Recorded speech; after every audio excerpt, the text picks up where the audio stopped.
Sa martial world, may mga mabubuting angkan na nakipaglaban para sa katarungan, at ang mga masasama ay nakipaglaban sa mga mabubuti. Ang isa sa mga masasamang angkan, ang cult, ay patuloy na lumakas na nagdulot ng malaking banta sa mundo.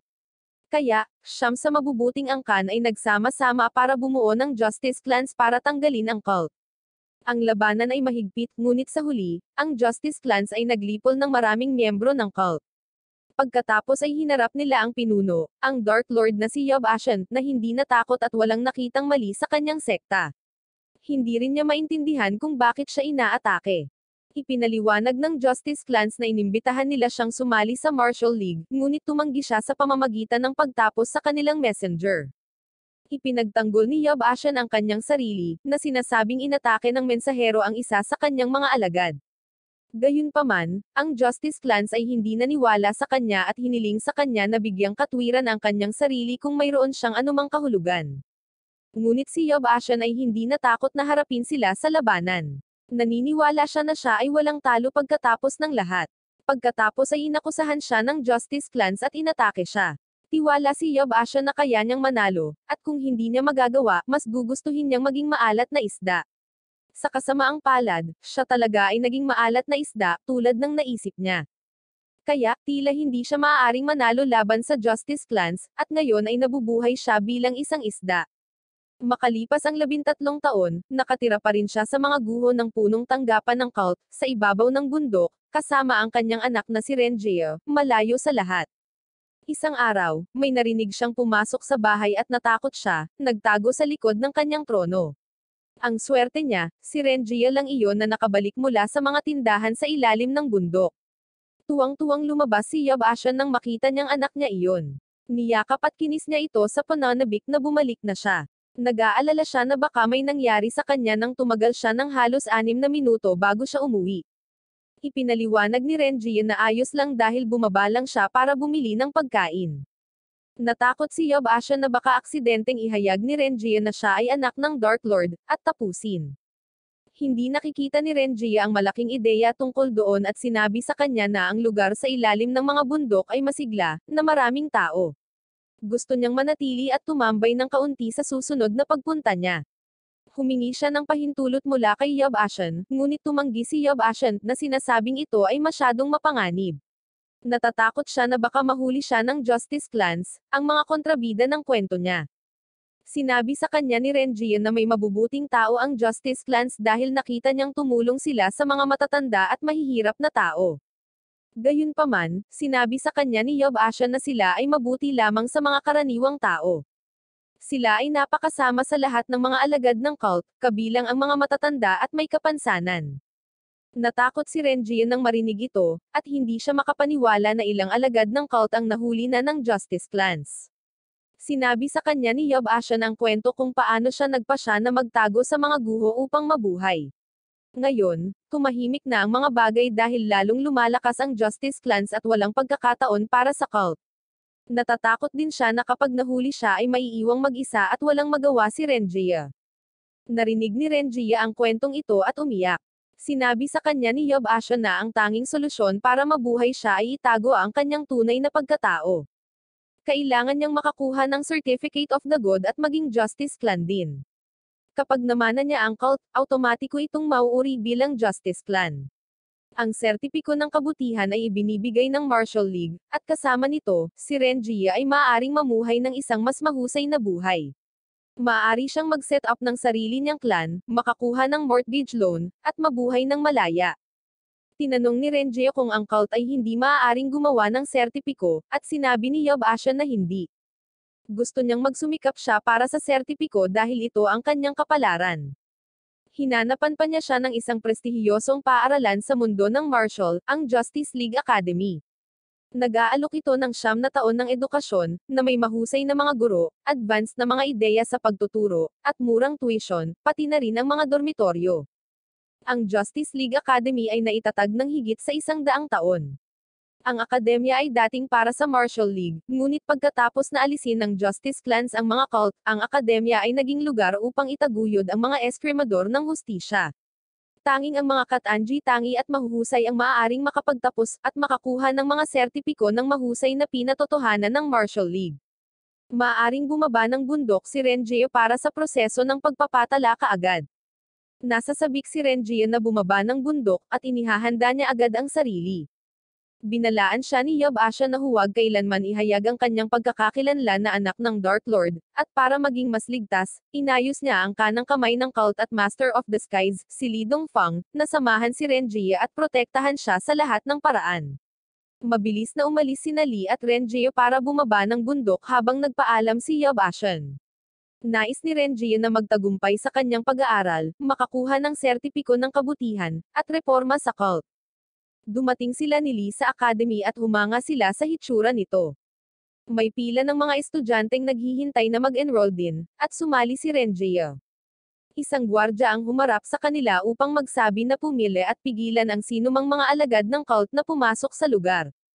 Inuulit niya na dapat silang mahigpit na magbantay para sa kaligtasan upang walang makapasok na alagad ng cult sa campus.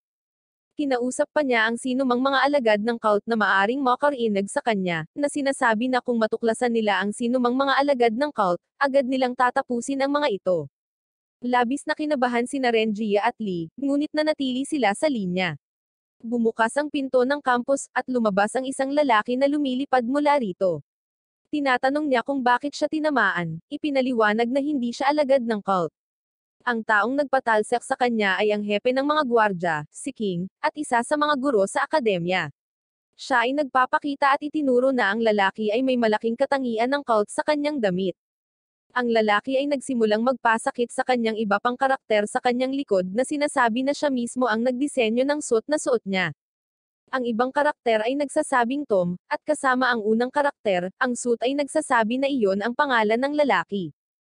Hindi ito pinapaniwalaan ni King, kaya agad niya itong pinabagsak. Nakakatakot ito kina Renjie at Li. Hiniling ni King sa iba pang mga gwardya na dalhin ang lalaki sa katayan ng cult na mas ikinatakot ng dalawa. Ang nagpapahayag na bantay ay paulit-ulit na ang mga alagad ng cult ay hindi dapat subukan ang kanilang kapalaran, dahil sila ay masasawi kapag sila ay natuklasan. Tinanong ni Renjie si Li kung ano ang dapat nilang gawin, at sinabihan siya ni Li na huminahon dahil wala silang anumang mga simbolo ng cult sa kanila.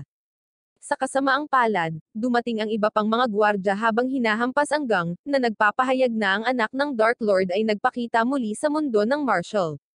Mayroon pa silang dummy na nakadamit bilang Renjie upang alertuhan ang mga tao na iulat ang sinumang may suot na parehong damit.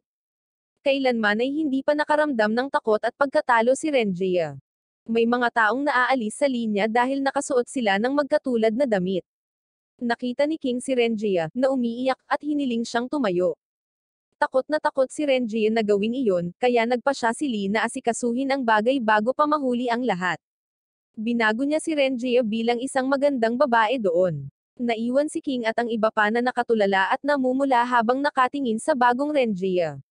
Nataranta at naaakit si King sa pananamit ni Renjie, kaya hiniling niya sa kanya na makapasok kaagad sa loob ng campus dahil sa pagiging hindi nararapat. Ginawa ito ni Renjie, kasama ang disguise na ibinigay sa kanya ni Li, na nilaktawan ang pagpapatunay.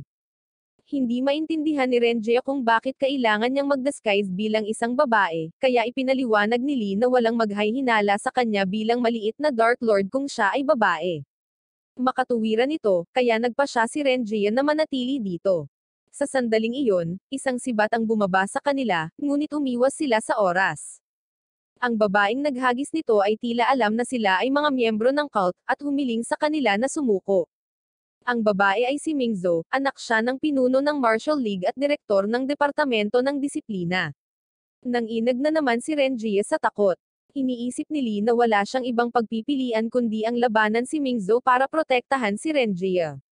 Nakapagtataka, iniisip ni Mingzhou na si Li ay nagbalat kayo bilang isang babae para asarin ang kawawang babae na si Renjie. Alam niyang galing siya sa cult, pero hindi niya akalain na taga-cult rin si Renjie, kaya tinutukan niya ng sibat si Li. Nagpa siya si Li na ibunyag ang kanyang pagkakakilanlan at sinakiyan ang sinasabi ni Mingzhou. Nagkunwari siyang sumuko sa panggigipit kay Renjie, at hinayaan siyang pumunta kay Mingzhou. Tinanong niya ito kung paano niya nalaman na siya ay mula sa cult, at sumagot si Mingzhou na ito ay dahil siya ay isang magaspang na lalaki na nakasuot ng pambabae. Nagpa siya siyang atakihin siya, at ipinagtanggol niya ang kanyang sarili. Masyadong malakas si Li para sa kanya, pero hindi siya umaatras. Nag-aalala rin si Renjie na baka masaktan ni Lee si Mingzou pero telepatikong tiniyak ni Lee na hindi niya iyon gagawin. Nang napagtanto ni Mingzou na hindi niya mapabagsak si Lee, nagpa siya siyang gamitin ang kanyang kai, ngunit bago niya magawa, isang lalaki, si Ziyan, ang biglang nagpakita mula sa langit at inatake sila. Ginagamit ni Lee ang pagkakataong ito para makalayo doon at iwanan si Renjie. Siya ay telepathically na nagsasabi sa kanya na mag-ingat sa kanyang pagkakakilanlan bago mawala. Nagtatalo sina Mingzou at Ziyan tungkol sa paglikha ni Ziyan ng masyadong maraming alikabok na nagpalaya kay Lee. Lumapit si Renjie upang pasalamatan si Ziyan sa pagligtas sa kanya, at nagpakilala si Ziyan, ngunit hindi siya pinatapos ni Mingzou dahil galit siya sa kanya sa pagpapaalis kay Lee. Sumagot si Ziyan na kung hindi dahil sa kanya, nasa panganib ang dalawang babae. Mas lalong ikinagalit ito ni Mingzou dahil mas malakas siya kay Ziyan. Hindi alam ni Renjie ang gagawin sa awkward moment na ito, kaya sinabihan niya sila na mauna na siya. Nagpa siya si Mingzou na sumama sa kanya sa pamamagitan ng paghawak sa kanyang kamay at pag-akay sa kanya palayo kay Ziyan. Pinigilan sila ni Ziyan at humingi ng toilet paper kung mayroon sila. Gusto niyang pumunta sa banyo. Ibinigay sa kanya ni Renjie ang kanyang silk scarf at sinabihan siyang itago ito. Naantig si Ziyan sa ganitong kabaitan at kalambot na puso. Tinatanong niya ang pangalan ni Renjie dahil gusto niya itong maging kaibigan. Bago pa makasagot si Renjie ay tumakbo na si Ziyan palayo sa banyo dahil hindi na niya ito mapigilan. Si Mingzou ay hindi humahanga sa kanya. Hindi siya impressed sa kahit na sinong lalaki, at siya ay NBSB. Kinamumuhian niya ang mga ito at hindi niya maintindihan kung bakit sila umiiral. Natakot si Renjie, takot sa galit ni Mingzou sa mga lalaki dahil lalaki din siya. Hinawakan ni Mingzou ang kanyang kamay at niyakap siya palapit sa kanya, sinabi sa kanya na mas gusto niya ang mga babae dahil sila ay tapat at kaibig-ibig. Tinatanong niya ang pangalan ni Renjie. Kinakabahan si Renjie na sinabi niya talaga ang tunay niyang pangalan. Pinupuri ito ni Mingzou at ipinakilala ang sarili, na sinasabi sa kanya na maaari siyang humingi ng tulong sa kanya anumang oras. Nag-aalok pa siya na ay escort siya sa entrance ceremony venue. Tinanggihan ni Renjie ang alok at gusto niyang pumuntang mag-isa para mabilis siyang makapagpalit ng damit bago pa siya makita ng maraming tao bilang isang babae. Pero hindi siya pinayagan ni Mingzou at pilit niyang hinihila siya sa venue. Habang naglalakad sila, biglang huminto si Mingzou para tanungin siya kung gaano niya kakilala ang mga cult. Kinabahan si Renjie at sinubukang tanggihan ang anumang bagay tungkol sa mga cult. Inilabas ni Mingzou ang larawan niya at tinanong kung sino ito, na nagpapanik sa kanya, sa pag-aakalang na-booking na siya. Pagkatapos ay sinabi sa kanya ni Mingzou na ang larawan ay ang anak ng Dark Lord, na 14 na taong gulang. Inilarawan niya siya, ang kanyang paboritong pagkain, at na siya ay binabantayan ni Lee, isang master ng disguise. Gayunpaman, kahit na may ganitong karaming impormasyon, hindi niya alam ang pangalan nito, kaya naman hindi pa siya nahuhuli. Gamaan ang loob ni Renjie nang mapagtanto niya na hindi iniisip ni Mingzou na siya ang taong ito. Galit na galit siya sa mga lalaki kaya hindi niya maakusahan ang isang cute na babae na tulad ni Renjie na isa sa kanila. Mayroon din siyang kondisyon na nakakalimot sa mukha ng mga tao. Sobrang gamaan ang loob ni Renjie, na nakahinga siya ng maluwag para makawala dito. Napansin ito ni Mingzou, at nakaramdam siya ng sama ng loob sa paglalahad ng ganitong nakakatakot na impormasyon sa kanya. Nagpa siya siyang mag-ingat sa hinaharap upang maprotektahan ang kanyang bagong kaibigan. Sinabi niya sa kanya na huminahon, dahil malapit nang matagpuan ang maliit na anak ng Dark Lord. Tinanong ni Renjie kung ano ang gagawin niya kapag nahanap niya siya. Sumagot si Mingzou na bibigyan niya siya ng kanyang espesyal na mabuting pakikitungo, na sa isip ni Renjie ay parang butcher sa trabaho. Natakot siya sa kanya kaya nagpa siya siyang hindi na niya ipaalam ang kanyang pagkakakilanlan. Pagkatapos ay nagmamadali sila sa seremonya ng pasukan bago nila ito makaligtaan. Nakarating sila sa venue, at sinabi ni Mingzou kay Renjie na tutulong siya sa mga aktibidad. Makikipagkita siya sa kanya pagkatapos ng seremonya. Pagkaalis niya, tumingin-tingin si Renjie mag-isa sa paligid at namangha siya sa lahat at sa dami ng tao doon. Sa tingin niya ay mukhang napaka-friendly ng lahat at malapit na siyang makipagkaibigan. Nagsimula na ang seremonya, at inanunsyo ito ni Mingzou. Ipinakilala niya ang punong guro, si Master Feng, na magbibigay ng talumpati. Lumabas ang punong guro at nagsimulang magsalita, na hinahangaan ang lahat ng tumitingin sa kanya, kabilang si Renjia. Binati niya ang mga ito sa pagpasok sa paaralan at muling nagpakilala. Ang lahat ng ito ay tumatagal ng napakatagal na ang mga tao ay nagsimulang mawalan ng interes at nakatulog, maliban kay Renjia, na hanggang ngayon ay namamangha sa punong guro. Pinaalalahanan ni Mingzhou ang punong guro na maging mabilis, kaya pagkatapos siya ay humiling sa karamihan na bigkasin ang kanilang moto, na nagsisimula sa, ang layunin namin ay alisin ang mga miyembro ng cult. Ito ang pinaka-agresibong moto na narinig ni Renjia. Patuloy silang umaawit na lalabanan nila hanggang kasawian ang sinumang alagad ng cult. Takot na takot si Renjia para sa kanyang buhay. Napagtanto niya na tama ang kanyang ama tungkol sa mga Justice Clan na nakakatakot na tao.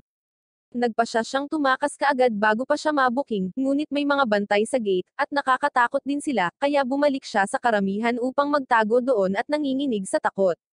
Matapos hilingin sa kanila ng punong guro na itaas ang bandila, na isang dummy na may mga damit ni Renjia, pinaputukan ito ni Mingzhou ng isang araw na sulo at sinunog. Naghiyawan ang mga tao. Kinikilabutan si Renjia dahil ang dummy ay siya. Kung sakaling mabuking siya, masusunog din siya tulad nito. Ang ulo ng dummy ay bumulaga at lumipad sa langit upang magpalabas ng mga paputok, at isang bola na tinatawag na Fate Ball. Gustong mahuli ng lahat ang bola dahil makakatanggap sila ng regalo kung gagawin nila, ngunit nakatingin si Renjia sa gate upang makatakas. Tumakbo siya palabas ng karamihan at sobrang lapit na sa gate. Bago niya ito maabot, tumalbog ang bola sa mga kamay ng karamihan at umabot sa kanyang mga kamay. Ang susunod na alam niya ay nasa stage siya kasama si Mingzhou at ang headmaster para magbigay ng talumpati. Siya ang maswerte, kaya dapat bigyan siya ng isang regalo. Ang mga tao ay nag-cheer para sa kanya, ngunit siya ay nagpapanik dahil sa tingin niya ay mabubuking siya. Inanunsyo ni Mingzhou na ang regalo sa taong ito ay isang eskultura na gawa sa kahoy ng punong guro. Ibinigay niya kay Renjia ang eskultura, at tinanong ni Renjia kung ano pa, dahil hindi siya humanga. Sagot ni Mingzhou, iyon lang. Ang eskultura ay katumbas ng 10 taon ng paglilinang ng punong guro, at naiinggit ang karamihan dahil big deal ito. Noong nakaraang taon, nakatanggap lamang sila ng isang restaurant voucher, at ang taon bago iyon ay ang wig ng punong guro. Kinakabahan pa rin si Renjia pero sinabihan siya ni Mingzhou na huwag mag-alala dahil kasama niya ito. Pagkatapos ay hiniling niya sa kanya na ipakilala ang kanyang sarili sa kanyang sekta sa karamihan. Nagsisimula na namang magpanik si Renjia. Mabilis niyang sinabi ang pangalan niya at wala siyang sekta. Nataranta ang mga tao dahil nakapasok siya sa academy na walang sekta. Sinabi sa kanila ni Mingzhou na kahit sino, maliban sa mga miyembro ng cult, ay maaaring mag-aral doon. Ang punong guro ay lumapit kay Renjia upang subukan ang kanyang kakayahan sa cultivation bago niya ilipat ang kanyang kay sa kanya. Sinabi niya sa kanya na hindi siya dapat mag-alala kung yin or yang iyon dahil kaya niya itong gawing harmonious, kahit na ito ay cultivation ng cult. Natakot si Renjia nang marinig niya ito at hinayla niya ang kamay sa takot. Umatras si Renjia, sinabing gusto niyang magsipag mag-isa nang walang tulong ng punong guro. Sinabi sa kanya ng punong guro na mayroon silang malalim na kapalaran, kaya ito ay kinakailangan. Iniabot niya ang kanyang kay sa kanyang kamay at hiniling kay Renjia na tanggapin ang kanyang paglilinang. Ito ay kinakailangan, ngunit si Renjia ay natakot at tumakbo palayo. Kailangang habulin siya ng punong guro sa paligid ng entablado upang ilipat ang kay. Ang mga tao ay humanga sa determinasyon ni Renjia at nakaramdam sila ng inspirasyon na maging mas mahusay sa kanilang sarili. Napagod ang punong guro at tumigil sa paghabol kay Renjia. Sinubukan ni Renjia na lumayo, ngunit pinigilan siya ng punong guro. Nagpasya siyang bigyan siya ng isang malayuang paglipat ng paglilinang, na nagpatambo sa kanya sa lupa. Mabilis na tiningnan siya ni Mingzhou at nalaman niyang maayos na ang pakiramdam niya. Ipinaliwanag niya na ang punong guro ay isang matiyagang tao at hahanap ng paraan upang makamit ang gusto niya, anuman ang mangyari. Hanga pa rin si Renjia sa cultivation dahil nakaka-relax ito, ngunit mabilis niyang napagtanto na nakahinga siya ng maluwag dahil nahulog na ang peking dibdib sa kanyang damit at nasa lupa. Si Mingzhou at ang mga tao ay natigilan nang makita ito. Ang ilan sa kanila ay nagsimulang mag-isip na si Renjia ay maaaring isang lalaking alagad ng cult na nagpapanggap bilang isang babae. Nagsisimulang maramdaman ni Renjia na natapos na ang kanyang oras. Nagsisimula siyang magsisi na umalis sa mga bundok sa unang lugar. Kung nanatili lang siya sa bahay kasama ang daddy niya, hindi siya magiging ganito mapapahiya. Si Mingzhou ay nakatayo sa kanyang harapan at ipinagtanggol siya sa pagkakaroon ng patag na dibdib, ngunit ang karamihan ay walang pakialam sa kanyang pananalita. Gusto nila ng patunay na hindi lalaki si Renjie na may cute na mukha. Nagpapanik pa rin si Renjie. Alam niyang kung susubukan niyang patunayan ito, papatunayan lang niyang tama ang mga ito. Nagpa siya si Mingzhou na bigyan sila ng patunay sa pamamagitan ng pagkiss sa kanya, na ikinagulat ng lahat ng naroon. Sinabi niya na dahil galit siya sa mga lalaki, ang katotohanan na kinis niya si Renjie at maayos pa ay sapat na patunay na babae si Renjie. Naguguluhan pa rin si Renjie ngunit nakahinga na siya ng maluwag na hahayaan na ito ng karamihan. Pagkatapos ng lahat, si Renjie ay nagsimulang magpanik tungkol sa kiss. Hindi niya maisip na makaharap ngayon si Mingzhou. Lumapit si Mingzhou para tanungin siya kung may tinatago pa ba siya sa kanya. Sinabi ni Renjie na wala, kaya sinabi niya sa kanya na huwag nang itago ang anumang bagay mula sa kanya. Sumang-ayon si Renjie, at natatakot siyang magsalita ng iba. Dinadala niya siya sa placement test. Pagdating nila doon, ipinaliwanag ni Mingzhou na ang pagsusulit ay upang suriin ang mga pundasyon ng mga mag-aaral, at batay sa kanilang mga marka, sila ay ilalagay sa kani-kanilang mga klase, ang nangungunang, advanced, at karaniwang klase. Kung bumagsak sila sa pagsusulit, maaari silang mapatalsik kaagad.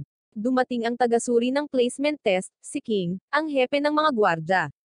Sinabi niya sa mga estudyante na isa-isa silang tatawagan para magpakilala.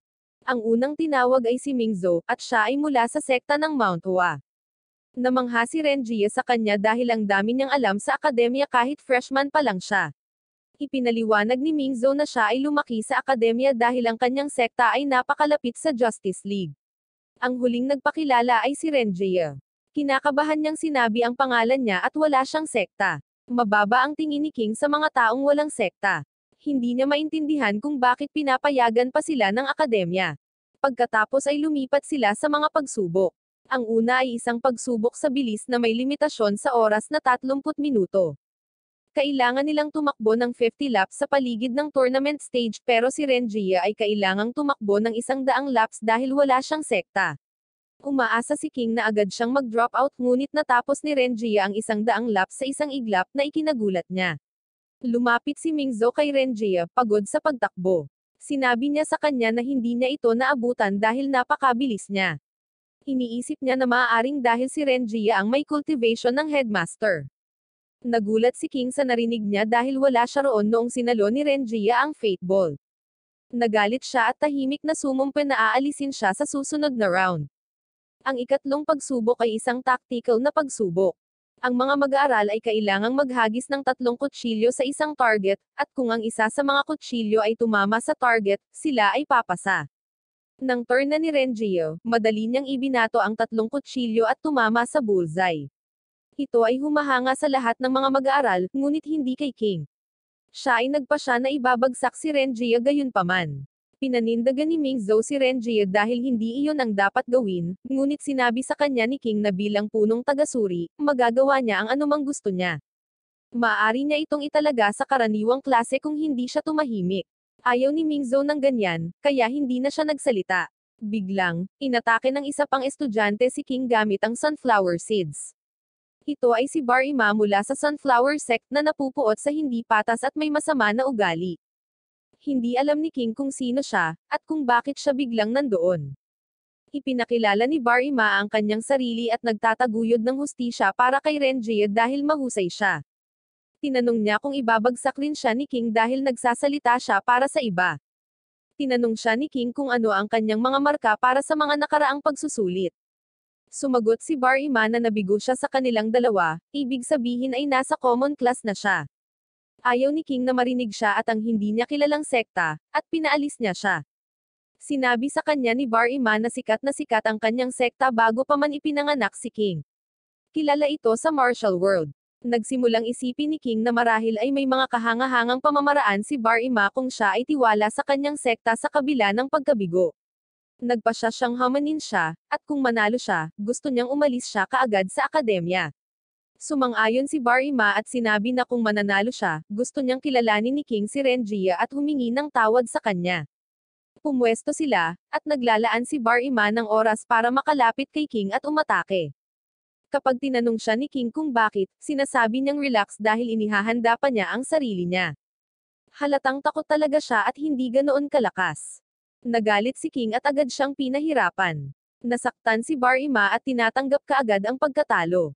Naalala tuloy ni King ang Sunflower Sect na pinamunuan ng ama ni Bar-Ima. Pinahahalagahan ni Bar-Ima ang kanyang ama bilang isa sa pinakamahuhusay na manlalaban sa kanilang estilo, ngunit sinabi sa kanya ni King na ayos lang siya ang pinakamagaling tumakas at mapahirapan. Nagalit si Bar-Ima kay King sa sinabi nito, ngunit walang pakialam si King dahil sa tingin niya ay basura ang kanilang sekta. Nasaktan si Bar-Ima at sinubukang kalabanan muli si King, ngunit inihagis siya ni King sa ring ng entablado at tinawag siyang anak ng duwag. Hindi napigilan ni Bar-Ima na umiyak na nagpabalisa kay Renjia, na nagpapaalala sa kanyang ama. Ang ama ni Bar-Ima ang nag-aalaga sa kanya noon, habang si Renjia naman ang nag-aalaga sa kanyang ama. Nauugnay siya sa kanyang kwento at responsibilidad na dalhin ang kanilang sekta. Bumangon si Bar-Ima para ipagpatuloy ang laban dahil gusto niyang gumawa ng pangalan para sa kanyang sekta. Nagalit si King at sinubukan siyang atakihin ng buong lakas, ngunit naharang siya ni Renjia, na ikinagalit niya. Nagpapasalamat si Renjia kay Bar-Ima sa pagtayo para sa kanya, at sinabi sa kanya na haharapin niya ito mula dito. Hinahamon niya si King, at nagalit din si King sa kanya at tinanggap ang hamon sa pamamagitan ng pag-atake kaagad sa kanya. Hinaranggan ni Renjia ang kanyang mga pag-atake at pinababa si Bar-Ima sa entablado habang umiiwas. Ipinasa niya siya kay Mingzou na nagpapacheer sa kanya sa mga estudyante. Habang nagpapatuloy ang laban, patuloy na iniiwasan ni Renjia si King, kaya't nagtataka si King at ang mga estudyante doon kung bakit hindi siya gumaganti. Ayaw niyang mag-counterattack dahil cult kung fu lang ang alam niya. Kung gagamitin niya ito, ilalantad niya ang kanyang pagkakakilanlan. Sinabihan siya ng kanyang ama na huwag itong gamitin dahil masyado siyang sanay sa ganitong estilo. Noong siya ay lumalaki, maraming miyembro ng cult ang nagturo sa kanya ng kanilang mga espesyal na kasanayan, at ang ilan sa mga elders ay inilipat ang kanilang kay sa kanya upang protektahan ang kanilang sarili. Siya na ngayon ang pinakamagaling at pinakamalakas na miyembro ng cult, mas malakas pa sa kanyang ama, ang Dark Lord. Tinanong niya kung ano ang gagawin kung patuloy siyang binubuli ng mga tao. Sumagot ang kanyang ama na dapat niyang sampelan sila. Kaya't sinampal ni Renjia si King kaya lumipad siya. Napailing si King at agad na nakilala ang husay sa pagsampal gaya ng sa Lost Queen's World Oblivion slap ng cult, na sikat na sikat. Napagtanto niya na si Renjia ay isang miyembro ng cult. Siya ay bumangon at sinubukang atakihin siya, ngunit bago niya magawa, siya ay nalulula sa pagnanais. Ito ay isang espesyal na tampok ng sampal. Pinapahirapan ng pagnanais ang sinumang masampal, na nagiging sanhi ng pagtagas ng kanilang kay nang hindi mapigilan. Kapag tumagas ang kay ni King, nahimatay siya at nagsusulat ng cult gamit ang kanyang daliri sa lupa, ngunit walang nakakakita nito. Ang mga estudyante ay labis na humanga kay Renjia para magmalasakit kay King, at pinupuri nila siya at inihagis sa hangin. Sa sandaling iyon, tumunog ang isang gong upang ipahayag ang pagdating ni Yoji, ang dean ng Departamento ng Pagdidisiplina. Ipinakilala kaagad ni Mingzou ang sarili sa kanya, ngunit hindi niya ito pinansin at pinuntahan si King. Naiinis siya sa kanya dahil natalo siya ng freshman. Sinabi niya sa mga estudyante na mayroon silang impormasyon tungkol sa isang alagad ng cult na kasama nila. Hiniling niya na ihayag ng alagad ang kanyang sarili kung gusto niyang masawi sa isang marangal na kasawian. Nagsisimula na namang magpanik si Renjia. Sinabi ni Yoji na dahil pinahirapan ng isang freshman si King, dapat na siya ang alagad ng cult. Humarap si Mingzou para ipagtanggol si Renjia at ipaliwanag na malakas si Renjia dahil sakay na nakuha niya mula sa punong guro, ngunit sinabi ni Yoji na naaamoy niya ang baho ng cult sa kanya, na ikinasindak ni Renjia. Pagkatapos ay tinawag niya ang saksi na maaaring ituro ang alagad ng cult. Pinatawag ang mga katulong ni Yoji, na tinatawag na runners, dinala si Zian na nakasakay sa isang stretcher. Hiniling sa kanya ni Yoji na ituro ang alagad ng cult, at agad siyang bumaba sa stretcher para gumapang kay Renjia. Hindi niya sinasabi na si Renjia ang alagad ng cult. Masaya lang siya na ligtas na siya. Ipinaliwanag niya na may lason sa cult sa silk scarf na ibinigay sa kanya ni Renjia. Hinala niya na gustong saktan ng isang miyembro ng cult si Renjia at lasunin ang scarf. Ipinaliwanag ni Yoji ang uri ng lason na ginamit na eksklusibo sa cult. Ito ay walang kulay at walang amoy, ngunit maaaring maging lubhang mapanganib kapag hinawakan. Pinag-isipan ito ni Renjia at napagtanto na ang lason ay talagang isang sarsa na inimbento nila para sa inihaw na isda. Gumamit sila ni Lee ng pinaghalong sili sa iba pang sangkap upang makagawa ng sarsa na angkop para sa kanyang ama, si Yob Ashen, ang Dark Lord.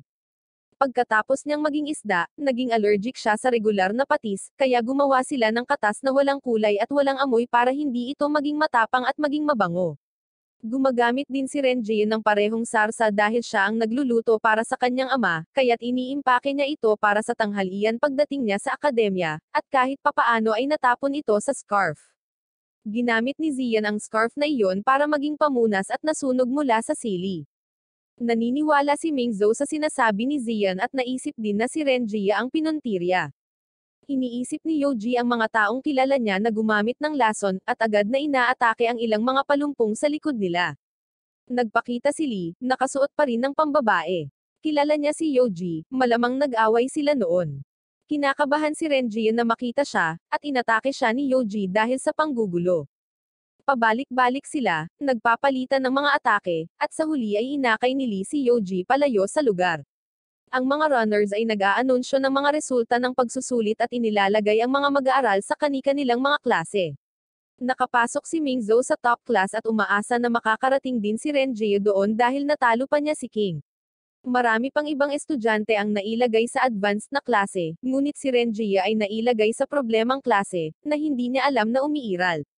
Nagugulat ang lahat, lalo na dahil alam nilang hindi ito deserve ni Renjie. Ang klase ng problema ay matatagpuan sa pinaka-hindi nakakaakit na sulok ng akademya, kung saan hindi naaabot ang lahat ng kaluwalhatian ng paaralan. Ito ang pinakamaruming gusali sa lahat, na may kakaiba at di kaaya-aya na mga katangian. Walang masyadong estudyante sa klase, pero sila ang pinaka-weird. May isa na nagpapakulo sa sarili para mas mahusay na linangin. Si Tom ay bahagi din ng klase na ito. Kahit papaano ay naligtas siya, ngunit binago niya ang uri ng cult sa kanyang damit sa cup upang maiwasan ang gulo. Kasama rin sa klase si Zian at masaya siyang makita si Renjie. Lumapit siya sa kanya, at tinanong siya ni Renjie kung pamilyar siya sa paaralan at kung nakita niyang kakaiba ang klase ng problema. Gayunpaman, nag-ambala si Zian sa kumukulong estudyante, si Danny, at pumunta siya upang bantayan siya. Nang tanungin niya si Renjie kung ano ang nakikita niyang kakaiba, walang sinabi si Renjie, nagpas siyang hayaan ito dahil malinaw na kakaiba rin si Zian. Narinig ni Renjie si Bar Ima sa likod niya. Kasama rin siya sa klase at lahat sila ay kinakausap dahil wala pa silang guro. Bawat isa sa kanila ay gumagawa lang ng kani-kanilang bagay, at hindi niya iyon gusto. Gusto ni Bar Ima na maging head teacher nila para maging maayos sila. Inaasahan ni Renjie na siya ang pinaka-normal sa grupo, ngunit malinaw na hindi. Gusto niyang ituro sa kanila ang mga kakaibang kasanayan ng sekta ng Sunflower. Sa sandaling iyon, dumating si Yoji at pinagalitan sila dahil sa sobrang ingay. Nagbabawas siya ng 6 na puntos mula kay Bar Ima para sa paghagis ng mga buto kanina at sa pagtayo sa podium. Ang lahat ng mga mag-aaral sa paaralan ay may mga puntos na maaaring matukoy kung sila ay papasa sa kanilang klase or hindi. Ang mga ito ay tinatawag na moral na mga puntos. Ang mga may puntos na mas mababa sa 0 ay inilalagay sa klase ng problema, at madidisiplina ng husto dahil sila ay mga underachievers. Kung ang 100 puntos ay ibabawas mula sa kanila, sila ay mapapatalsik. Medyo naging masunurin si Bar Ima at napaupo. Nagsimula na ring magbawas ng puntos si Yoji sa iba pang mga estudyante, si Zian sa paggamit ng mga palumpong bilang palikuran, Danny sa paggamit ng kaldero na kanyang pinakuluan at pagkakaroon ng kasintahang si Penger. Isa sa iba pang mga estudyante, si Genchi, isang bulag na estudyante para sa pagsusulat ng mga tula sa halip na gawin ang kanyang pagsusulit, at isa pang estudyante na nagngangalang Wawo para sa pagtulog sa klase at hindi pagligo. Ibinabawas niya kay Tom ang gulo niya sa pananamit niya kanina. Sa huli, sinabi niya kay Renjie na ang pananakit sa isang guro sa unang araw ng paaralan ay magbibigay sa kanya ng 100-point deduction. Ibig sabihin, mapapatalsik siya. Pagkatapos ay sinabi niya sa mga runner na pumunta at kunin ang mga gamit ni Renjie, na may lason na scarf at ang kanyang mga kilalang damit. Kinakabahan si Renjie dahil baka malaman nila kung sino siya kapag pinagsama nila ang dalawa at susunugan siya. Tutol din si Zian, gayon din si Barima. Sinasabi nila kay Yoji na kung gusto niyang paalisin si Renjie, dapat niya rin silang paalisin. Kaya, sinabihan ni Yoji ang mga runner na kunin din ang kanilang mga gamit para makaalis silang lahat. Sa sandaling iyon, bumukas ang pinto, at ang isa sa mga runners ay lumipad sa dingding. Nagpapakita si Mingzhou at sinabi kay Yoji na si Renjie ay inosente at hindi maaaring paalisin. Patuloy niyang ipinaliwanag na napilitan si Renjie na pahirapan si King. Walang pakialam si Yoji, bagaman. Kahit walang kasalanan si Renjie, hindi niya dapat pinatulan si King. Yan ang rules ng akademya. Gusto niyang itaguyod din ni Mingzhou ang mga patakaran, anuman ang mangyari, at kung mahal ni Renjie ang Justice League, dapat niya rin itong tanggapin. Hindi sumasang-ayon si Mingzhou dito dahil ang Justice League ay dapat maging patas sa lahat ng bagay, at makilala ang tama at mali. Naiirita si Yoji sa kanya dahil sa pagsuway sa kanya. Tinatanong niya kung gusto niyang ibawas din ang kanyang mga puntos, at sinabi ni Mingzhou na oo. Ibinabawas pa niya ang sarili niyang mga puntos para sa pagsuway sa kanya at inalis ang kanyang badge ng disiplina, na nagpapakita na aalis siya sa posisyon. Itinalaga ni Mingzhou ang sarili sa klase ng problema. Wala siyang pakialam kung Justice League man ito, hindi siya tatayo para sa hindi patas na pagtrato. Ipinapaalala ni Yoji sa kanya na siya ang anak ng Martial League, ang magiging pinuno. Sinabi ni Mingzhou sa kanya na alam niya, at siya ay madidisqualify na mamuno sa Martial League, at ayos lang siya dito. Si Yoji ay nagiging labis na naiinis. Sinabi niya sa kanya na mabulok din sa mga problema sa klase bago umalis. Naantig si Renjie sa mga ginawa ni Mingzhou para ipagtanggol siya, at pinipigilan niya si Yoji para magtanong sa kanya. Kung si Zian ay nasa banyo at walang toilet paper, at pumasok si Barima sa banyo para ibigay ito sa kanya, mababawasan ba siya or madadagdagan ang kanyang mga puntos dahil pumasok siya sa banyo ng mga lalaki para tumulong sa isang tao? Nagulat si Yoji sa tanong at hindi niya alam kung paano ito sasagutin. Sinabi niya, babawasan, at pagkatapos ay nagbabago sa dadagdagan, at pagkatapos ay bumalik sa babawasan at dadagdagan muli. Sumasalungat siya at patuloy na hinihila ang mga petals ng sunflower clip ni Barima, sinusubukang magpasya kung alin ito. Dumating ang punong guro upang makita ang mga mag-aaral. Sinabi ni Yoji sa kanya na hindi siya dapat pumunta dahil ang mga estudyante ay hindi karapat-dapat sa kanya.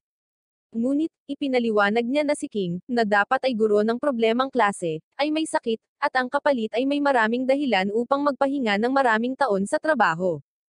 Kaya, pumunta siya rito upang suriin ang sitwasyon nang bigla niyang nakita ang isang bulalakaw na bumabagsak patungo sa klase, at nagpa siya na ipadala ito pabalik sa kalawakan. Inaatasan niya si Yoji na magturo sa klase dahil nandoon na siya. Ayaw ito ni Yoji, pati na mga estudyante, maliban kay Zian. Gusto niya si Yoji dahil siya ang pinakamahusay sa paaralan. Nakita ng headmaster na nasa klase din si Mingzhou. Sinabi sa kanya ni Renjie na hindi siya dapat naruroon, ngunit nagtitiwala siya sa mga desisyon ni Yoji, kaya ayos lang. Nagdagdag siya ng 5 puntos kina Renjie at Mingzhou para sa pagiging palakaibigan sa isa't isa, na nakakainis kay Yoji. Ibig sabihin hindi na mapapatalsik si Renjie. Pagkatapos ay inilalagay sila ng punong guro sa iisang dorm upang patuloy silang magtulungan. Nagulat si Renjie dahil lalaki siya. Tiyak na malalaman siya kung may kasama siyang babae. Mukhang okay na si Mingzhou sa desisyon, at sinabi pa niya na masaya siyang kasama si Renjie ng mag-isa, na ngayon ay tinatawag siya sa kanyang pamagat na Little Dark Lord. Ibinunyag nito na alam ni Mingzhou ang tungkol sa pagkakakilanlan ni Renjie. Tinanong niya siya kung siya ay isang lalaki at kung siya ay isang masamang alagad ng cult. Takot na takot si Renjie, at hindi man lang siya makasagot ng maayos. Tinatanong niya kung paano niya nalaman. Sa palagay niya ay maaaring dahil ito sa lahat ng mga kaina-hinalang bagay na ginawa niya sa buong araw, na kinabibilangan ng pagpapakita ni Lee malapit sa kanya ng 2 beses ngunit nalaman niya ito dahil dinaanan niya ang kanyang mga gamit at natagpuan ang kanyang mga damit. Tinanong siya ni Renjie kung ano ang ginagawa niya sa kanyang mga gamit. Ipinakita nito sa kanya ang ginawa niyang mga manika sa kanilang dalawa na nais niyang ilagay sa kanyang bag.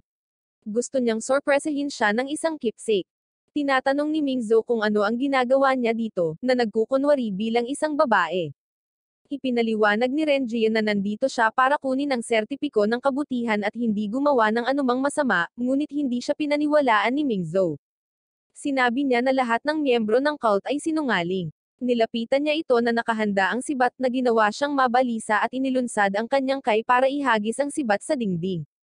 Ipinagpatuloy ito ni Renjie at nakikiusap na hayaan siyang magpaliwanag at bigyan siya ng pagkakataong maging mabuting tao. Sa wakas ay pumayag si Mingzhou nang mapagtanto niyang napakalakas ng kanyang kai.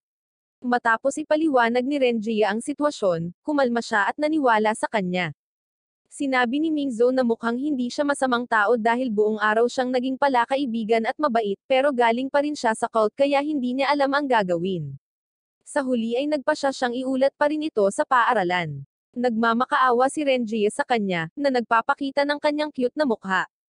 Gusto ni Mingzhou ang kanyang mukha, at hindi niya ito mapaglabanan, kaya nagpasya siyang hindi siya isumbong. Oobserbahan niya siya, at kung hindi siya masama, hahayaan niyang makuha niya ang kanyang sertipiko. Nakahinga ng maluwag si Renjie at masaya na bibigyan niya siya ng pagkakataon. Naalala tuloy ni Mingzhou na kinis niya ito kanina, at nakita ito ng lahat. Hiyang-hiya siya at natatakot na baka malaman ng mga tao na kinis niya ang isang lalaki, kaya pinakiusapan niya itong ipagpatuloy ang pagpapanggap bilang isang babae para hindi niya mapahiya ang kanyang sekta.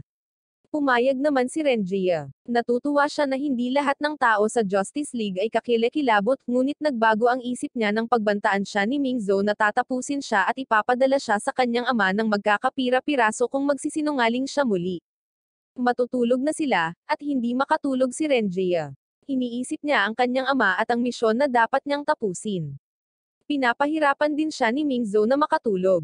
Nagsasalita siya sa kanyang pagtulog at biglang naging agresibo, sa pag-iisip ng mga lalaki na naghahadyos sa kanya ng sibat, at pagkatapos ay hinayla niya ito palapit upang yakapin siya sa pag-iisip ng mga cute na babae. Ito ay isang mainit at malamig na sitwasyon na hindi mapabayaan ni Renjie ang kanyang bantay. Kinabukasan, na-refresh ang pakiramdam ni Mingzhou pagkatapos ng mahimbing na tulog, ngunit si Renjie ay mukhang isang zombie dahil hindi siya nakatulog ng isang kindat.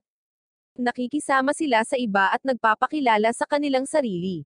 Habang ginagawa nila ito, si Yoji ay dumating na masama ang pakiramdam. Ayaw niyang turuan ang mga estudyanteng ito, pero sinabi niya sa kanila na tuturuan niya sila ng may pinakamahigpit na saloobin, at sa pinakamahigpit na paraan. Gusto niyang bigyan sila ng isa pang placement test. Ang kanyang tono ay tila ito ay isang paraan ng parusa, at ang kanyang mukha ay nagpapahiwatig na siya ay nananadir. Sa pagsusulit na ito, ay papares sila para gamitin ang kai para makipagkumpetensya sa isa't isa sa loob ng isang partikular na bilog. Ang matatanggal sa bilog ay mawawalan ng 5 puntos, at ang mananalo ay makakakuha ng 5 puntos. Palihim na sinabi ni Mingzhou kay Renjie na si Yoji lang ang guro sa paaralan na nagtuturo sa kai, habang ang iba ay nakatuon sa martial skills. Nag-aalala si Renjie dahil sa cult niyang kai. Sinabihan siya ni Mingzhou na makikipagkumpetensya siya sa kanya para hindi siya mabuking. Nagpapakita kaagad si Yoji sa tabi nila at hindi sumasang-ayon.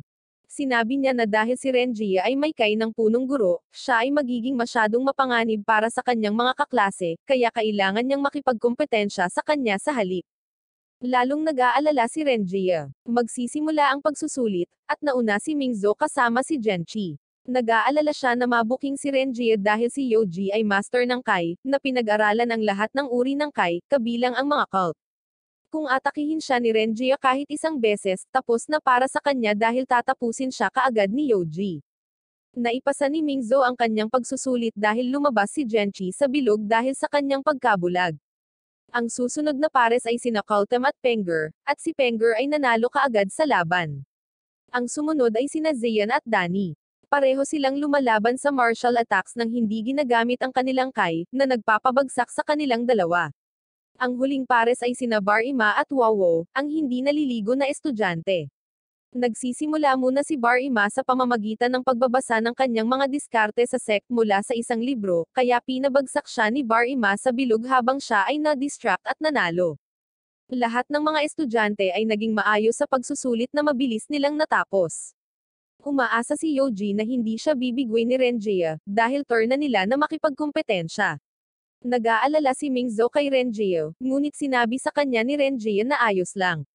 Lumakad siya papunta sa bilog, at pumasok din si Yoji. Galit pa rin si Yoji kay Renjie sa pagpapahiya sa kanya noong nakaraang araw, at gusto niyang tiyakin na mapapatalsik siya sa pagkakataong ito. Agad siyang umatake, at dumpense si Renjie gamit ang kai ng headmaster, na inipon niya sa kanyang palad. Nakahinga si Mingzou nang makita ito, ngunit napansin niyang galit pa rin si Yoji. Gusto niyang turuan ng leksyon si Renjie at patuloy siyang inaatake. Hinaranggan ni Renjie ang pag-atake, at pinalaki ni Yoji ang kanyang kai para atakihin siya ng mas malakas na galaw. Nabigo siyang ipagtanggol ang kanyang sarili sa oras at nataman, ngunit pinigilan niya ito, kahit na pinunit nito ang kanyang damit. Pagkatapos ay nag-aalala si Renjie na kung tuluyang matanggal ang kanyang damit, baka makita ng iba na lalaki siya. Tumingin siya kay Mingzou para humingi ng tulong. Tinanong ni Mingzou si Yoji kung paano niya masisira ang mga damit ng isang babae, at tinawag siya ni Bar Iman ng lahat ng uri ng mga pangalan para sa maruming trick na ito. Hiniling ni Yoji kay Zia na ibigay ang kanyang mga damit kay Renjie, kaya nagkomento si Zia na gumagamit si Yoji ng dirty tricks para manalo. Naiinis si Yoji at tinanong si Renjie sa pag-aalala na punit ang kanyang damit. Sinabi niya sa kanya na kung nakikipag-away siya sa isang miyembro ng cult, hindi siya magkakaroon ng pagkakataong magreklamo, dahil kahit isang segundo ng kaguluhan ay matatapos siya. Ganyan kadelikado ang mga masasamang cult. Hiniling niya kay Renjie na tratuhin siya bilang isang tunay na miyembro ng cult. Nagpagalit ito kay Renjie dahil alam niyang hindi ito gagawin ng mga miyembro ng cult, kaya nagpasya siyang ipagpatuloy ang pakikipaglaban sa kanyang estado. Sinusubukan niyang pigilan ang kai ni Yoji, ngunit napakalakas ni Yoji at patuloy siyang itinutulak pabalik. Kung makakalabas siya sa bilog, mapapatalsik siya, at hindi niya gusto iyon. Napansin ni Yoji na si Renjie ay nagtatago ng isa pang kai sa kanyang katawan at hiniling sa kanya na ilabas ang lahat ng ito, ngunit tumanggi si Renjie. Gayunpaman, dinaragdagan niya ang kanyang kasalukuyang kai hanggang sa umalis ito sa kanyang katawan at itulak si Yoji palayo habang lumilipat ito sa kanya. Hindi gustong umalis ni Yoji sa bilog at ipagsapalaran ang pagdaragdag ng mga puntos kay Renjie, kaya kinontra niya ang pushback gamit ang isang pag-atake upang pabagalin ang sarili. Ang pag-atake ay dama po kay Renjie, ngunit si Yoji ay lumabas sa bilog na ginawa siyang talunan. Nagugulo rin ang buhok niya dahil napakalakas ng kai ng headmaster, at gagawin ito sa sino mang hindi inosenteng bata or ipinanganak na kasama nito. Nagagalak ang mga estudyante sa pagkapanalo ni Renjie, at habang tumatakbo siya papunta sa kanila, tuluyang nalaglag ang kanyang mga damit, literal na tumambad sa kanya. Sa kabutihang palad, nagpakita kaagad si Lee at lumikha ng isang hadlang sa paligid ni Renjie at mabilis na nagpalit ng kanyang damit. Pagkatapos ay sinuot niya ang kanyang disguise at tinanong ang mga estudyante na pamunit ng damit ni Renjie. Itinuro ni Bar Ima si Yoji, na natigilan sa pagkabigla sa pagkawala ng kanyang buhok. Lumapit si Lee para atakihin siya bago bumalik para sabihin sa mga estudyante na nandito siya para sa kanila kung may nang-aapi sa kanila. Ang ganda ng disguise niya kaya hindi siya nakikilala ni Mingzou. Sa tingin niya ay mabait itong babae at masaya sa tulong nito. Bumangon si Yoji at nakakahiya na binigyan si Renjie ng kanyang 5 points na nagpapasaya sa lahat. Ipinapalam din niya sa kanya na galit siya sa kanya at kung sakaling mahuli niya itong lumabag sa anumang mga patakaran, ipapaalis niya ito sa paaralan.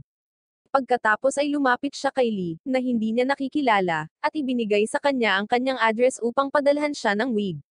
Umalis siya habang sinasabihan si Renjie na huwag nang pumasok sa klase niya. Pagkaraan ng isang linggo, sumulat si Renjie sa kanyang ama, na sinasabi sa kanya kung paano ang paaralan at kung paano ang kanyang mga kaklase. Masaya siya sa lahat, pero nag-aalala siyang hindi siya makapasa dahil may minus 90 points pa siya. Nagdadasal siya na makapasa siya at makuha ang certificate na kailangan niya. Dumating si Yoji sa klase na nakawig. Pinagalitan niya si Renjie sa hindi pag-aaral ng mabuti, at sobrang saya sa pagbibihis kaya naman hindi tumaas ang kanyang mga puntos. Si Renjie ay sinisisi siya dahil dito, malinaw naman, ngunit hindi niya ito sasabihin sa kanyang mukha. Pagkatapos ay nag-move on si Yoji mula doon at ipinakilala ang isang bagong babae sa klase. Ang kanyang pangalan ay Tontan, at siya ay mula sa Tang Sect at Green City. Lahat ng tao sa klase ay nagkakagusto agad sa kanya. Pagkatapos ay sinabi sa kanila ni Yoji ang tungkol sa isang bagong panuntunan na inilabas ng akademya. Nakasaad dito na ang sinumang mababa sa -30 puntos sa midterm exam ay mapapatalsik. Hindi ito pinapaniwalaan ni Mingzhou dahil wala pang ganoong panuntunan dati.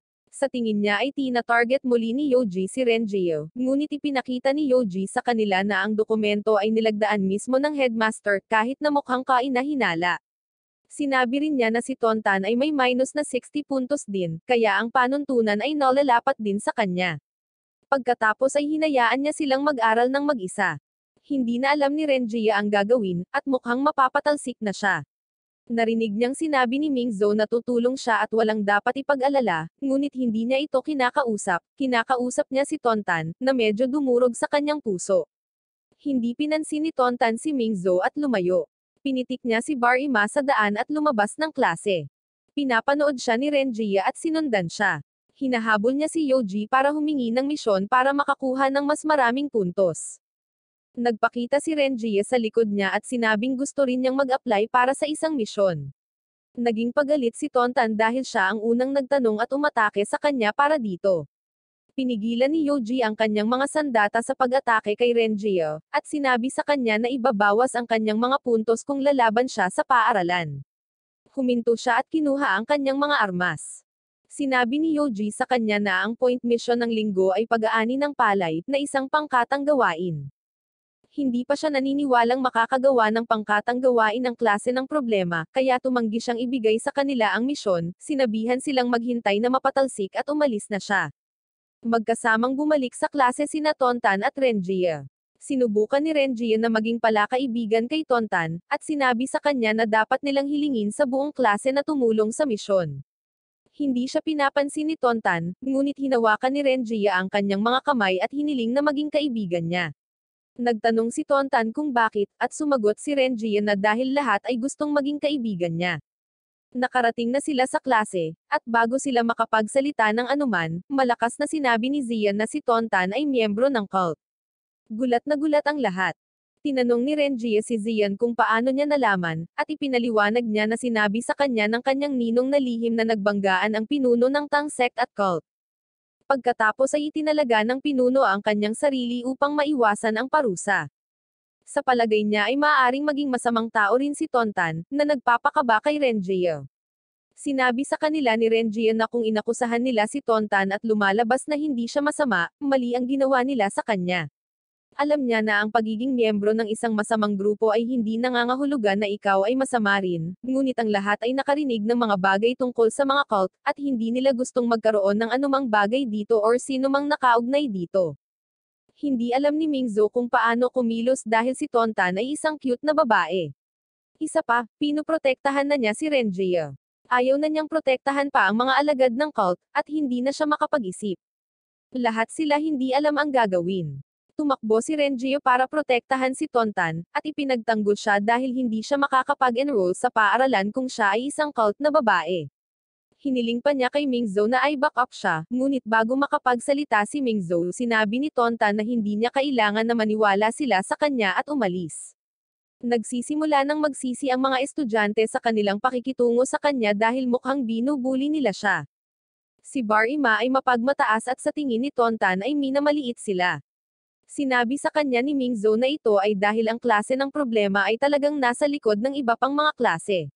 Nakakakuha din sila ng mas kaunting mga misyon sa punto, kaya magiging mahirap ang pagtaas ng mga puntos. Ang mga mag-aaral ay nagsimulang magpanik at gustong pumunta sa misyon, at tumuon sa pagtaas ng kanilang mga puntos. Dinala nila si Renjie doon, at nakita niyang abala si Tontan sa pag-aani ng palay. Ang runners doon ay nagbibigay sa kanila ng misyon, at naglalaan ng 10 kapirasong palayan upang anihin upang maipasa ang misyon. Gayunpaman, si Zian at ang mga lalaki ay masyadong masaya sa pagtakbo. Hindi alam ni Mingzhou kung paano ito gagawin, at si Bar Ima ay napakaliit para gawin ito. Ang tanging mga taong gumagawa ng kahit ano ay sina Renjie, Tontan, at Penger. Nag-aalok si Renjie na turuan si Mingzhou kung paano ito gawin dahil siya ay isang propesyonal, dahil ang kanyang ama ay isang isda at hindi gaanong makagawa para sa kanyang sarili.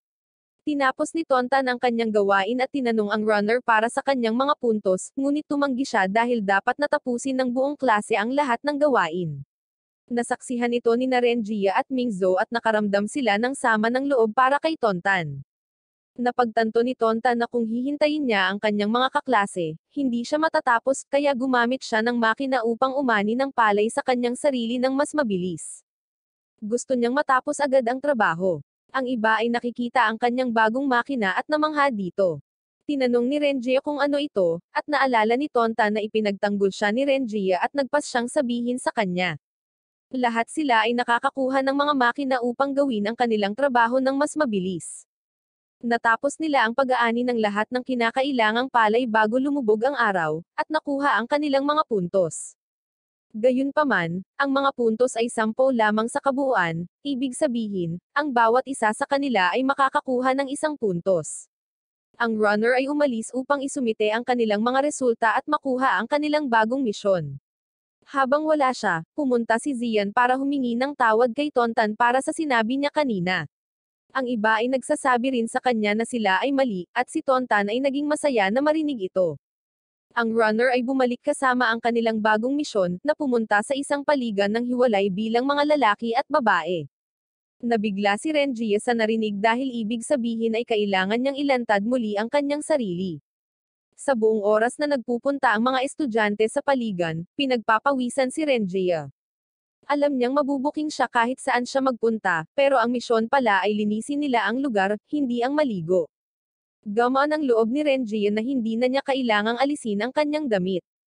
Habang tinutulungan nila si Tontan na ayusin ang kanyang mga gamit, binuksan ni Penger ang isa sa mga trangka ng tubig, naglabas ng maraming tubig sa paligan kung saan silang lahat.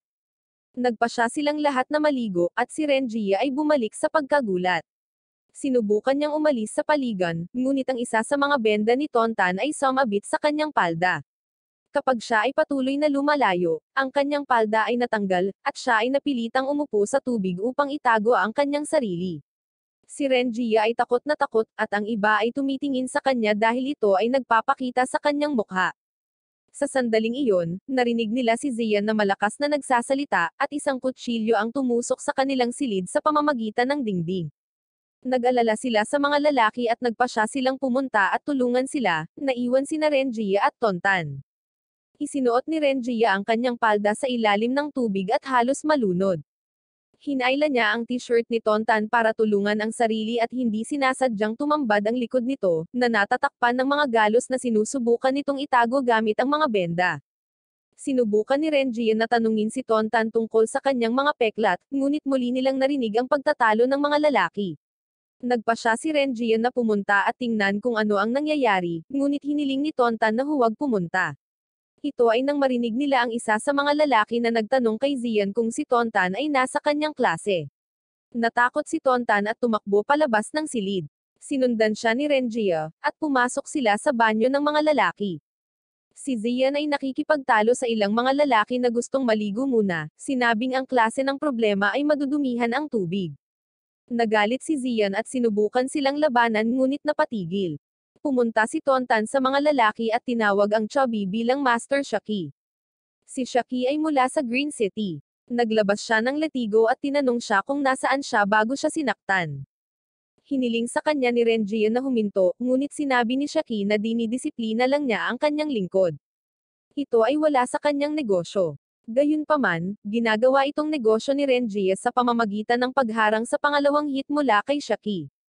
Si Shaki ay nagbuhos ng tubig sa kanyang ulo, na tumalsik kay Tontan. Nagalit si Renjia at lumapit kay Shaki, ngunit pinigilan siya ni Mingzhou dahil kung lalaban siya, mawawalan siya ng puntos. Iyan ang gusto ni Shaki, na mapatalsik ang klase ng problema. Kinamumuhian niya si Tontan, na sinasabing siya ay isang alagad ng cult at karapat-dapat na kutsain at mabuli. Kasama ni Penger ang isa sa mga runner, na nagbabawas ng 20 puntos mula kay Shaki. Ngunit sinabi sa kanya ni Shaki na si Tontan ang nagsimula nito. Tinanong ng runner si Tontan, at sinabi ni Tontan na oo. Ito ay kung paano halos nawala ng mga puntos si Tontan, sa pamamagitan ng pagkuha ng sisi kay Shaki. Pagkaalis ng runner, patuloy na binubuli ni Shaki ang klase ng problema, sinabing hindi sila maaaring maligo doon at dapat siyang pagsilbihan upang magkaroon ng magandang kinabukasan. Sa kabutihang palad, dumating si Yoji kasama ang runner upang sabihin kay Shaki na siya ay mali. Sinisikap ni Shaki na bigyang katwiran ito, na nagsasabi na ang paaralan ay nag-aaksaya ng mga mapagkukunan sa klase ng problema. Dahil dito, galit na galit si Barima na gusto niya itong awayin. Gayunpaman, sinabi sa kanya ni Yoji na ipinagbabawal ang pakikipaglaban, ngunit ayos lang ang mga tunggalian. Ang klase ng problema ay masaya dito, at si Shaki ay natatakot. Sinabi ni Shaki na gusto niyang pumili ng kalaban niya dahil ayaw niyang mabuli kahit kanino. Pumayag naman si Yoji, kaya naghanap siya ng mahinang babae na madali niyang matatalo. Pinili niya si Renji dahil ang iba ay mukhang mabangis. Nagulat sila dahil alam nilang mali ang napili niya. Tinanggap ito ni Renji, at sinabi sa kanya ni Shaki na gagamitin niya ang isa sa kanyang mga lingkod upang gawin ang pakikipaglaban. Ang lingkod ay si Tontan. Ayaw ni Renji na labanan si Tontan, at si Tontan ay natatakot na umatras si Shaki. Napansin ito ni Yoji at sinabi sa kanila na kung hindi seryosong labanan ang isang tunggalian, wala itong kabuluhan. Ayon sa mga alituntunin ng paaralan, kailangan nilang makipaglaban ng seryoso upang matulungan ang kakayahan ng isa't isa. Iminungkahi niya na ang matatalo ay mawawalan ng 10 puntos, habang ang mananalo ay makakakuha ng 10 puntos. Ibig sabihin, mapapatalsik si Renji kapag natalo siya. Sinabi rin niya sa kanila na ipinagbabawal ang martial arts dahil makakasira ito ng ari-arian ng paaralan, kaya nagpanik si Mingzhou dahil wala na kay Renji ang kay ng punong guro. Napagtanto din ito ni Renji, at ayaw niyang masaktan si Tontan. Nangako si Shaki na ibibigay kay Tontan ang bagay na pinakagusto niya kung manalo siya, or kung hindi, isusumit niya ito sa paaralan. Naging seryoso si Tontan, malinaw na gusto kung ano man ito. Magsisimula ang laban, at inatake ni Tontan si Renji gamit ang kanyang mga gamit. Iniiwasan ni Renji ang bawat isa sa kanila at hinawakan ang mga kamay ni Tontan para pigilan siya sa pagkontrol sa kanila. Bumubulong siya sa tenga niya na dapat siya nitong sampilin. Nataranta si Renji at nataman siya ng isa sa mga gamit at natamba. Pagbangon niya, gusto niyang tanungin si Tontan kung ano ang ibig niyang sabihin, ngunit sinabihan siya nito na huwag magsalita ng anuman.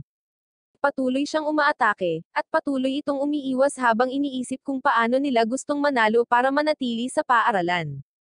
Gumamit si Tontan ng smoke bomb para bigyan ng pagkakataon si Renji na tamaan siya, ngunit hindi ito magawa ni Renji sa kanyang sarili. Naawa siya sa sitwasyon niya, kahit na gusto niyang manalo. Sinabi sa kanya ni Tontan na gusto niyang pahalagahan ang mga alaala na ginawa nila sa klase dahil gusto niya ang mga ito. Nagdulot siya ng malaking pagsabog na bumubulag sa iba sa isang segundo. Nang hamo pa ang usok, nalaman nilang lahat na si Renji ay may Tontan sa kanyang mga kamay, tila nanalo laban sa kanya. Hindi gusto ni Yoji ang kinalabasan na ito dahil wala siyang nakita, ngunit binibigyan niya pa rin si Renji ng 10 puntos. Sinabi ni Shaki kay Yoji na may gusto siyang iulat. Tinuro niya si Renji at sinabing isa siyang alagad ng cult at may patunay siya. Nagpabigla ito kay Renji. Tinanong ni Mingzhou kung talagang mapapatunayan niya ito, at sinabi ni Shaki na oo. Ipinaliwanag niya na si Tontan ay hindi pala kaibigan at hindi pinoprotektahan ang isang taong kakakilala lang niya. Kaya lang niya ginawa iyon ay dahil magkasekta sila. Dahil si Tontan ay isang alagad ng cult, nangangahulugan ito na si Renji ay ganoon din. Ang iba ay hindi pinaniwalaan ng paliwanag na ito, kaya inilabas ni Shaki ang isa sa mga personal na sandata ng Last Queen, ang Fruit Fork. Nagsisimulang magpanik ang lahat dahil narinig nila ang Fruit Forks na sinasabing mga tinidor na ginamit ng Last Queen para kumain ng puso ng mga tao. Gayunpaman, sa katotohanan, sila ay mga hairpins lamang. Tinanong ni Zian si Shaki kung bakit nasa kanya ang pin, at ipinaliwanag niya na ito ay kay Tontan.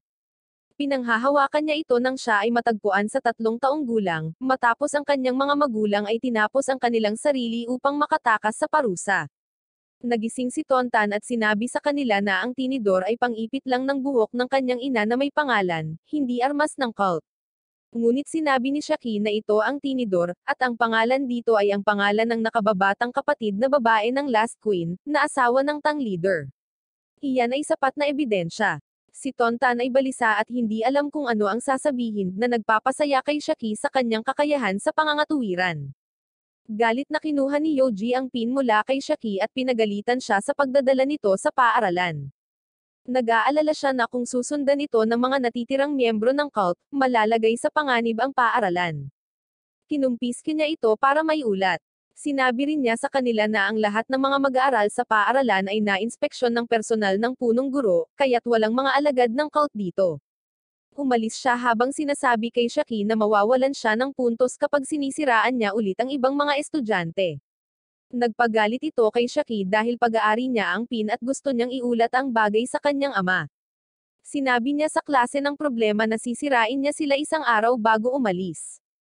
Tinulungan ni Renjia at Mingzhou si Tontan na bumangon, ngunit si Zian at 4 na iba pang estudyante ay tumanggi na makipag-ugnayan sa kanya dahil sa kanyang katayuan sa cult. Sinubukan siyang ipagtanggol ni Mingzhou, ngunit ang iba ay nagsasabi sa kanya na gusto nilang pag-isipan muna ito. Masama ang pakiramdam ni Renjia dahil ang iba ay hindi talaga napupuot kay Tontan. Hindi lang nila matanggap na anak siya ng cult. Yumuko si Tontan kay Renjia bago tumakbo palabas doon. Hinahabol siya ni Renjia, ngunit hinanap niya ito ng walang hanggan at hindi siya nakita. Tumawag siya kay Lee, na lumabas para salubungin siya. Tinanong niya siya kung si Tang at ang kanyang asawa ay mga alagad ng cult, at sinabi sa kanya ni Lee na ang Dark Lord ay tumangala sa kanila. Gusto niya ang mga ito ng husto. Gusto niyang sumama sila sa cult, ngunit napakabuti nila para sa kanya at pinapakain siya tuwing magkikita sila. Kaya si Tontan ay hindi isang alagad ng cult dahil ang kanyang mga magulang ay hindi kailanman nauugnay sa cult. Dumating si Mingzhou at umalis si Lee sa oras. Tinanong niya kung nahanap na ni Renjia si Tontan, at sinabi niyang hindi pa. May gustong gawin si Renjia, at gusto siyang tulungan ni Mingzhou bago pa man niya ito marinig dahil pinaninindigan niya ang hustisya anuman ang mangyari. Si Tontan ay isang mabuting tao, at kapag ang mabubuting tao ay nangangailangan ng tulong, si Mingzhou ay hindi tatayo at manunood. Masaya si Renjia na marinig ito at sinabi sa kanya ang kanyang plano. Isinuot niya ang kanyang tunay na damit at palihim na nagtungo sa dorm ni Shaki sa gabi. Nakikinig siya kay Shaki na pinapagalitan si Tontan dahil ginawa siyang katatawanan sa harap ng problemang klase. Pagkatapos ay ipinakita niya sa kanya ang larawan ni Renjia, ngunit ang mukha ay may tinte dito. Inilarawan niya siya ngunit inamin na hindi niya kilala ang kanyang mukha. Gayunpaman, wala siyang pakialam kung sino ito. Gusto niyang kumuha si Tontan ng mga katulad na damit sa klase ng problema, at pumili ng isang random na lalaki na ipapasuot sa kanya matapos siyang patumbahin muna. Gusto niyang i-frame ang isang tao bilang maliit na Dark Lord at paalisin sila, ngunit ayaw ni Tontan na gawing iyon, na sinasabing kaibigan niya si Renjia at ang iba pa. Tinatawanan siya ni Shaki dahil kung kaibigan niya talaga ang mga ito, hindi niya ito makakasama.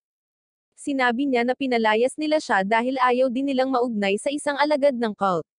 Gayunpaman, walang pakialam si Tontan. Ayaw niyang ipagkanulo ang mga kaibigan niya.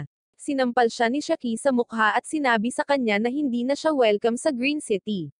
Habang hinahagupit niya siya, gusto niyang bayaran niya ang kanyang utang dahil kinuha siya ng kanyang mga tao at tinulungan siya noong wala siya. Gusto pa niyang siya ang maging maliit na Dark Lord at ipasok siya sa gulo. Sa sandaling iyon, dumaan si Renjia sa bintana kasama ang kanyang Kai at may maskara sa kanyang mukha. Sinampal niya si Shaki ng maraming beses ngunit hindi maintindihan ni Shaki kung bakit. Tinanong niya kung sino si Renjia, at sumagot si Renjia na siya ang maliit na Dark Lord na gustong gayahin ni Shaki. Pagkatapos ay gumamit siya ng isang halos malakas na galaw sa kanya. Matapos salakayin ni Tontan si Renjia dahil sa pagsira sa kanyang pamilya, nagsimulang mag-alala si Renjia. Tumakbo siya palayo, ngunit hinabol siya ni Tontan hanggang sa makarating sila sa arena kung saan siya inatake. Patuloy siyang umiiwas ngunit pagkatapos ay nagpas siyang labanan siya dahil ayaw nitong sumuko. Ginagamit ni Renjia ang kanyang Kai para hampasin siya, at itinulak siya sa dingding. Pagkatapos ay sinunog niya ang flagpole sa arena, at mabilis itong nakita ng mga tao. Dumating sila sa mga numero upang panoorin ito.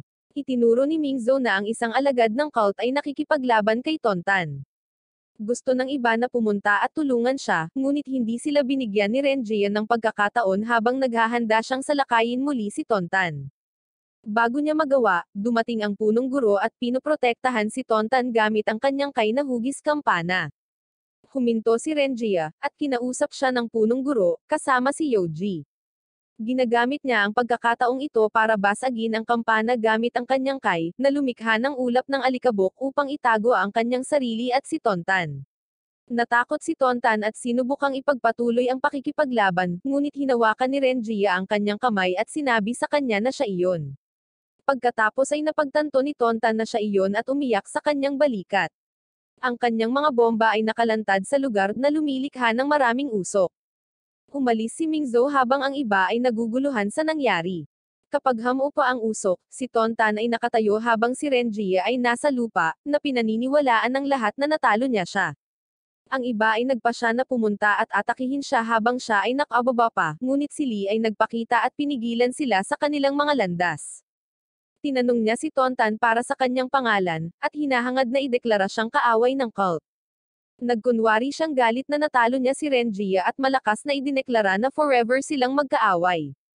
Pumayag si Tontan, at isinama ni Lee si Renjia para umalis kasama niya. Pareho silang natutuwa na nagawa ito at tumakas, ngunit nakulong sila ng punong guro sa kanyang kampana. Sinabihan niya ang mga ito na huwag munang umalis, dahil hindi naman sila basta-basta pwedeng pumasok at umalis ng akademya kung gusto nila. Telepathically na sinabi ni Lee kay Renjia na ang kanyang kai ay hindi sapat na malakas para masira ang kampana, at si Renjia ay hindi makagalaw dahil siya ay dapat na nahimatay. Napagtanto ni Renjia na nakita ng punong guro ang kanilang plano at tiyak na hahabulin siya. Nagpanik siya, ngunit sinabihan siya ni Lee na huwag mag-alala at manatiling tahimik. Hiniling ng punong guro na huwag silang gumalaw, ngunit sinabi sa kanya ni Lee na gusto niyang dalhin si Renjia sa ospital. Sinabi sa kanya ng punong guro na kung masawi si Renjia, ililigtas niya ang kanyang kaluluwa. Lumilipad si Yoji kasama ang kanyang kai na handang atakihin sila. Ginagamit ni Lee ang pagkakataong ito para basagin ang kampana gamit ang kanyang sandata kapag hinawakan ito ng kai ni Yoji. Nasira nila nito, at nakatakas sila kasama si Yoji na sumusunod sa kanila sa likod. Hinayaan ito ng punong guro at umalis. Ang iba ay humihingi muli ng paumanhin kay Tontan dahil sa pagkakamali sa kanya. Pagkatapos ay nagsimula silang maghinala na si Renjia ay maaring ang maliit na Dark Lord dahil ang kanilang taas, katawan, at buhok ay eksaktong pareho. Sa sandaling iyon, dumating si Mingzhou upang sabihin sa kanila na si Renjia ay nasugatan sa resulta ng labanan sa pagitan ni Tontan at ng maliit na Dark Lord. Ito ay nag-iiwan sa kanila na nalilito. Ang punong guro ay umakyat sa entablado upang ipahayag na mula nang talunin ni Tontan ang maliit na Dark Lord, ang kanyang mga puntos ay nagiging -30 to 3+0. Ito ay nagpapasaya sa kanyang mga kaibigan na siya ay makakausad sa susunod na klase. Kahit na ang kanyang sekta ay hindi na makikilala bilang nauugnay sa cult. Malaya na siyang pumasok sa advanced class ngayon. Dumating si Shaki na may mga pasa at tinutulan ang ideya na isulong si Tontan dahil siya ay kabilang sa Green City. May utang siya sa kanila. Lumapit si Tontan para suntukin siya sa lupa at hagupitan ng maraming beses, sinasabing hindi na siya kabilang sa Green City. Siya ay kabilang sa sekta ng Tang ngayon. Siya ang bagong pinuno at bahagi ng Justice League. Hinahampas niya ito ng sobra kaya natakot ang ibang mga estudyante. Pagkatapos ay sinabi niya sa punong guro na pinahirapan niya ang isang estudyante, at nararapat na manatili sa klase ng problema. Nagpa siya ang punong guro na ibigay sa kanya ang gusto niya at ibalik siya sa klase ng problema. Masaya ang kanyang mga kaklase sa pagbabalik sa kanya. Maya-maya ay bumalik na sina Mingzhou at Renjia sa kanilang mga dorm, at hindi makatulog si Renjia. Patuloy niyang iniisip kung paano niya inilantad ang kanyang sarili kay Tontan at sinabihan si Mingzhou na nabigla.